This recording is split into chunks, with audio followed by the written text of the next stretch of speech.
Beni, comme toute la province du Nord Kivu, vit la guerre depuis 1998 et l'autorité trouve que nous, activistes des droits de l'homme, nous sommes comme un bouclier entre leurs volontés.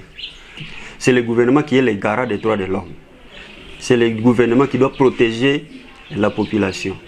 Alors, il doit y avoir quelqu'un pour rappeler au gouvernement son devoir. C'est pourquoi nous sommes engagés comme activistes, comme défenseurs des droits de l'homme, pour rappeler au gouvernement ses devoirs et ses obligations.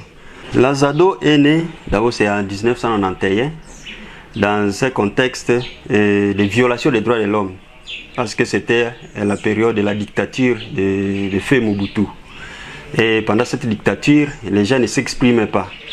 Alors, les gens se sont mis ensemble, notamment les politologues, les médecins, les juristes, pour mettre ensemble des idées. L'association a deux principales activités.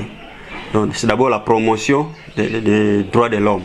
Et dans la promotion des droits de l'homme, nous voyons la vulgarisation des textes sur les droits de l'homme, les textes tant nationaux qu'internationaux. Et nous vulgarisons aussi les lois qui sont édictées au niveau national. Aussi, il y a l'organisation des ateliers de formation sur les droits de l'homme, sur la protection des défenseurs des droits de l'homme, les séances de sensibilisation à travers la radio et à travers des séminaires de formation. Dans la protection, c'est l'assistance devant les cours et tribunaux des victimes de violations des droits de l'homme. Mais aussi dans la protection, il y a ce que nous appelons l'assistance dans le cas de plaidoyer.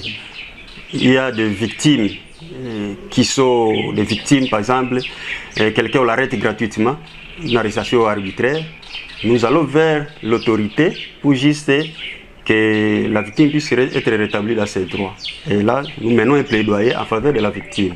On est quand même optimiste. Nous sommes optimistes que d'ici là, peut-être s'il y a un peu de difficultés, mais dans l'avenir, avec la naissance de plusieurs ONG sur le terrain, certainement le gouvernement va respecter les droits de l'homme. Donc l'avenir est quand même promettant ou prometteur.